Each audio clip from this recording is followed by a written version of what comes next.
परिणामों की सहज विशुद्धि हमें करनी है।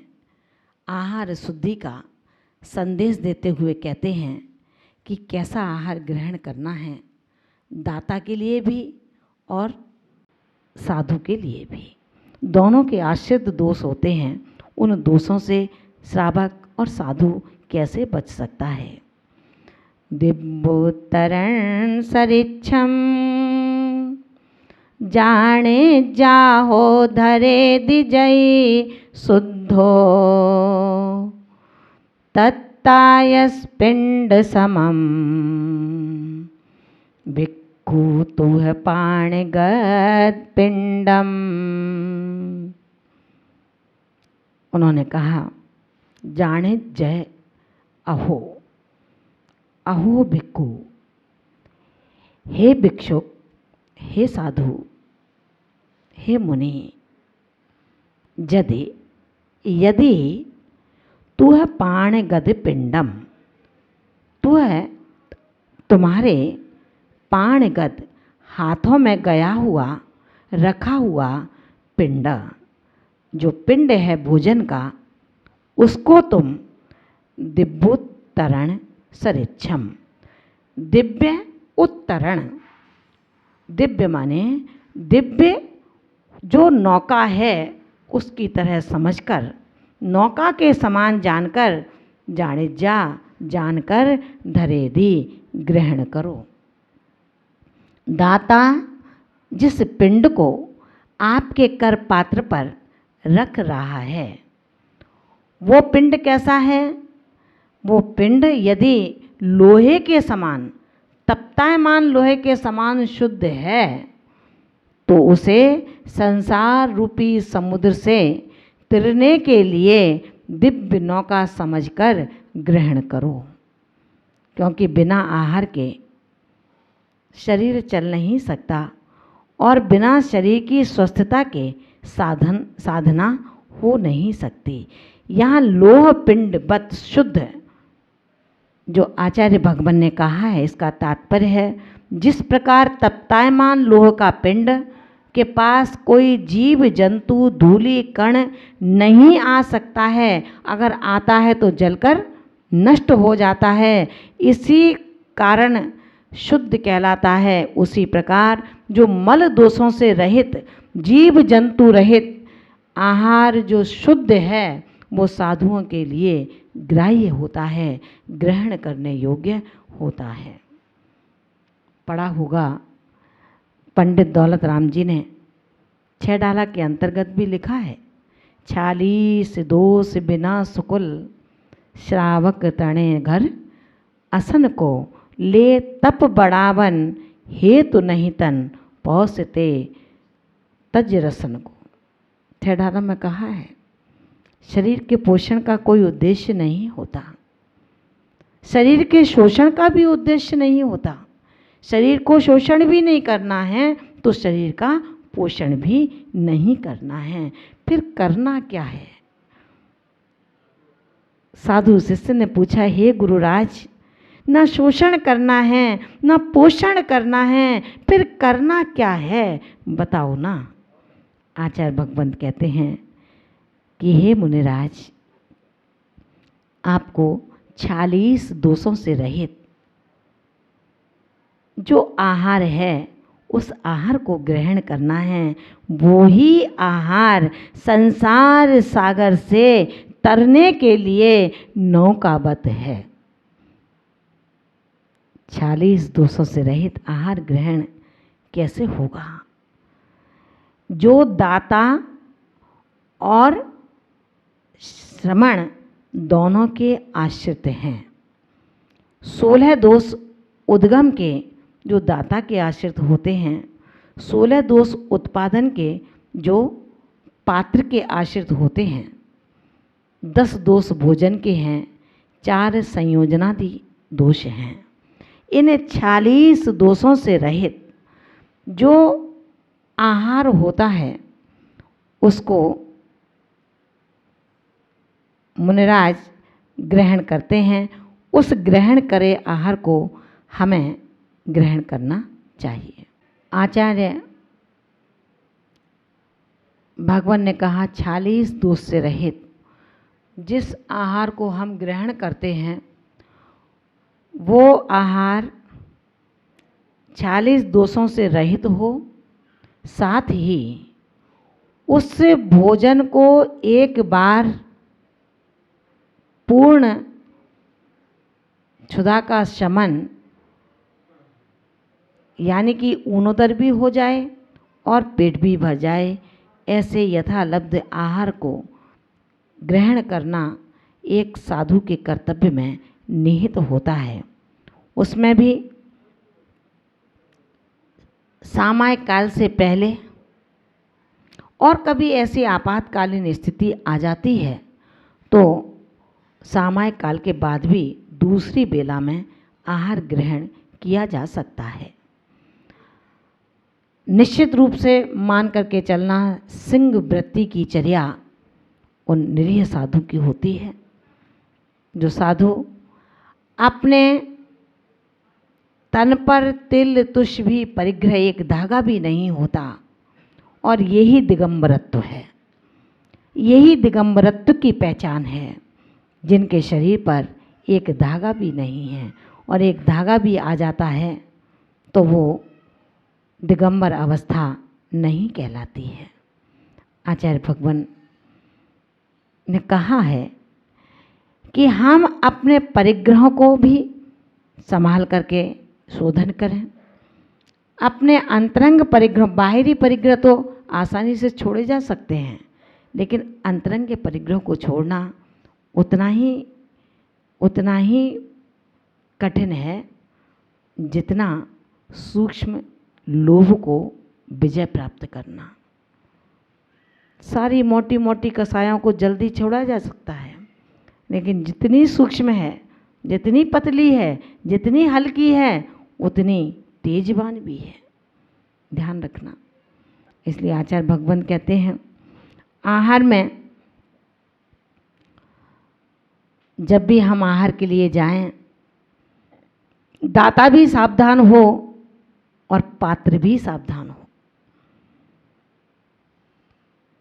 नवदा भक्ति पूर्वक, आदर पूर्वक यथोचित व्यवस्थाएं दाता पहले ही अपने दरवाजे पर करे, औपचारिकताएं पूरी ना करें। पाटा नहीं है उच्चासन विराजिए, आखिर साधु कहाँ उच्चासन विराजेगा? विचार करना। साधु को उच्चासन के लिए ऊंचे आसन की व्यवस्था दाता को करनी होती है। पात्र अपने साथ केवल कमंडल पीछे लेकर के आता है, वो अपने साथ उच्चासन लेकर के नहीं आ सकता। इसलिए दाता के ये गुण हैं कि वो अपने देरी पर आने वाले अतिथि का यथा योग्य अभिवादन की व्यवस्थाएं रखें। नवदा भक्ति के लिए उच्चासन देना आवश्यक है, लेकिन उच्चासन पर साधु कहाँ विराजेगा? जब उच्चासन केवल शब्दों का होगा तो उच्चासन दे देते हैं, लेकिन जमीन पर ही खड़ा है, कहाँ बैठे? हे दाता, ध्यान रखना। स्वप्न तो भरत चक्रवर्ती के देखते हो, और कार्य कैसे करते हो? जैसा कार्य शुभम चक्रवर्ती ने किया। जिसको ध्याया, जिस पर अमिट श्रद्धा था, किसी दूसरे के कहने पर उसको ही लिखा और पैर से बिगाड़ दिया। चिल्लाकर बुलाते हो, हे स्वामी नमोस्तु नमोस्तु नमोस्तु, आइए आइए आइए, विराजिए विराजिए, और आ गया साधु, विधि मिल गई तो उच्चासन नहीं है आपके पास में, कहाँ विराजेगा वो साधु? ध्यान रखना। स्वप्न यदि भरत चक्रवर्ती के देखते हो तो काम भी भरत चक्रवर्ती जैसे करो। स्वप्न चक्रवर्ती भरत से और काम चक्रवर्ती शुभम से तो काम नहीं चलेगा। काम तो जब ही चलेगा जैसे परिणाम है, क्रिया भी तदनुरूप हो। आगत साधु के लिए आप पूरी व्यवस्थाएं करें। दूसरे लोग जो उस राह से गुजर रहे हैं, अभी हमारे अतिथि के प्रतिग्रहण का समय नहीं हो पाया है, लेकिन कैसे पता लगे कि आज अमुक परिवार में अतिथि संविभाग हो रहा है?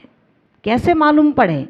क्योंकि जब अतिथि आएंगे तब तक जो लोग होंगे वो पहचान सकते हैं, लेकिन जो पहले ही मंदिर आ गए या पहले ही उस रास्ते से गुजर गए, उनके इस प्रज्ञा चक्षुओं के उद्घाटन के लिए वो सुधी श्रावक, वो सुधी दाता, वो सम्यक दाता अपने दरवाजे के आगे एक रंगोली बनाता है। वो रंगोली ये सूचित करती है कि आज मेरे घर पर मैं अपने अतिथियों का भोजन में अतिथि संविभाग व्रत को पूरा करूँगा। जो लोग इसका तात्पर्य नहीं समझते, वो चलते फिरते राहगीरों से पूछते हैं कि भैया इनके घर के आगे ये रंगोली क्यों बनी है? क्या कोई त्यौहार है? क्या बात है? तो वो मित्र बता देता है कि भाई लगता है आपको नहीं पता, हमारे शहर के अंदर धरती के देवता तपोधन पधारे हैं। उनके आहार व्यवस्था की ये संकेत हैं। ये परिवार अतिथि संविभाग व्रत का संकल्प लेकर के बैठा है, ये अतिथि संविभाग व्रत को पूर्ण करेगा।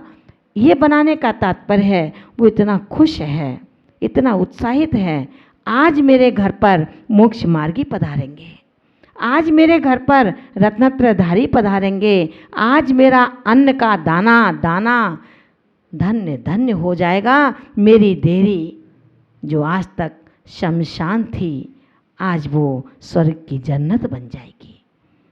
आज उनके जो पैर पड़ेंगे उससे मेरे इस घर की धूल भी स्वर्ण में परिवर्तित होगी।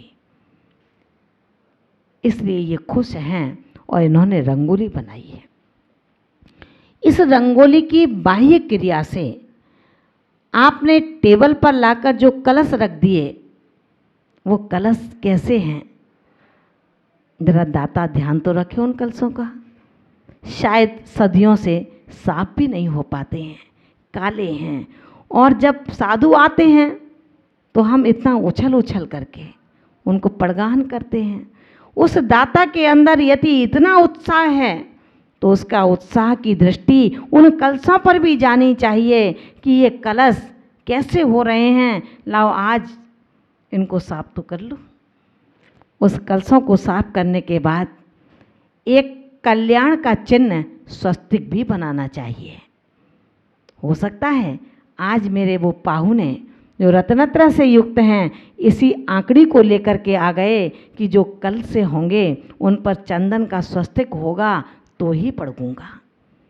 तो रे दाता, अगर तेरे कलश काले होंगे, धूल दूसरे तो होंगे, जिस पर रंग होगी, क्या उस पर स्वस्तिक टिक सकेगा? काले वर्ण पर कुछ दिखता नहीं है।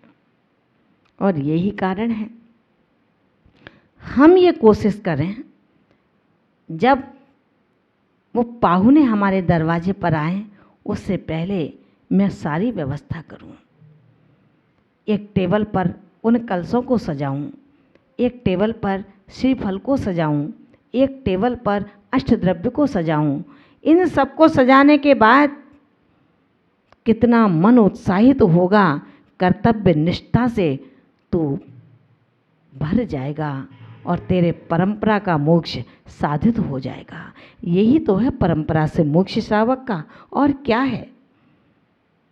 शुद्ध भोजन और शुद्ध चर्या दाता का सबसे बड़ा गुण होता है। हम और गुणों से अगर भर जाते हैं तो सत्य मानना, हे दाता समझ लेना तेरी अरति उतर चुकी है और रति का जन्म हुआ है। रति वो जो कभी आरती उतारेगी, जब आरती उतर जाती है तो आरती उतरती है, और जब रति नहीं उतरती, आरती रहती है, तो निश्चित मानना जो समग्र प्राणियों का होता है, जैसे सबके लिए अर्थी सस्ती है, आरती के साथ अर्थी का श्रृंगार निश्चित होता है।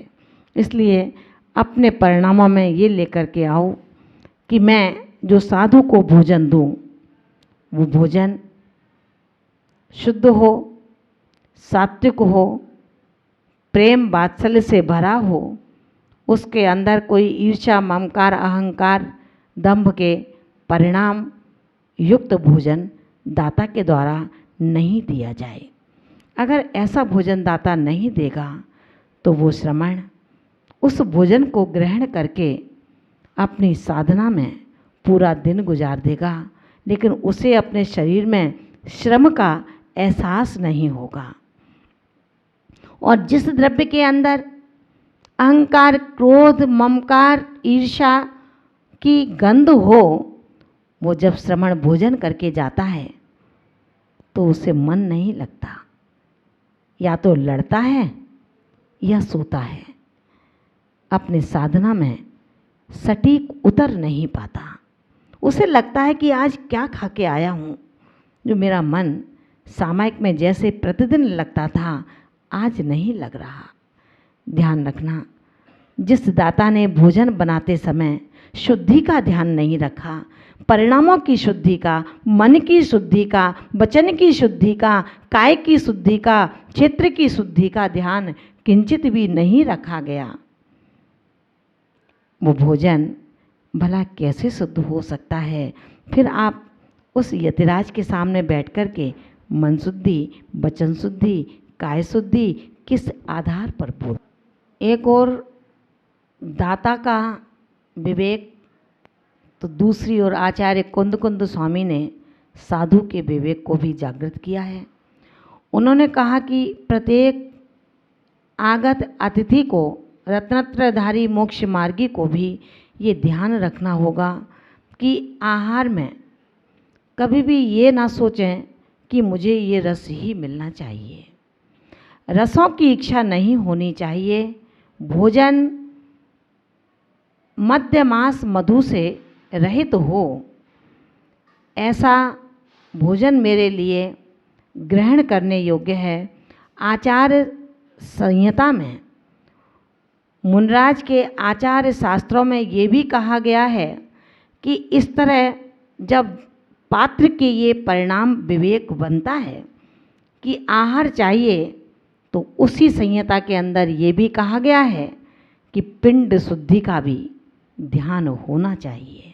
अगर पिंड शुद्धि पूर्वक भी आहार नहीं है तो वो आहार अयोग्य है, छोड़ने योग्य है, ग्रहण करने योग्य नहीं है। पिंड शुद्धि का तात्पर्य जो माता और पिता से चलती है, जाति और कुल की शुद्धि जब तक नहीं है, रज और वीर्य की शुद्धि नहीं है, उससे जो संतान पैदा हुई है, संतान का जन्म हुआ है, बस वो ही पिंड शुद्धि कहलाती है। यानी कि दाता भी जिस जाति का है उस जाति की ही कन्या होनी चाहिए। जब कन्या और वर एक जाति के हैं, वहाँ पर पिंड शुद्धि स्वयं में बन जाती है। बस इसी पिंड शुद्धि को ध्यान में रखते हुए आज आचार्य भगवान ने आहार शुद्धि का संदेश रूप 113वीं कारका हम सबको रखी है।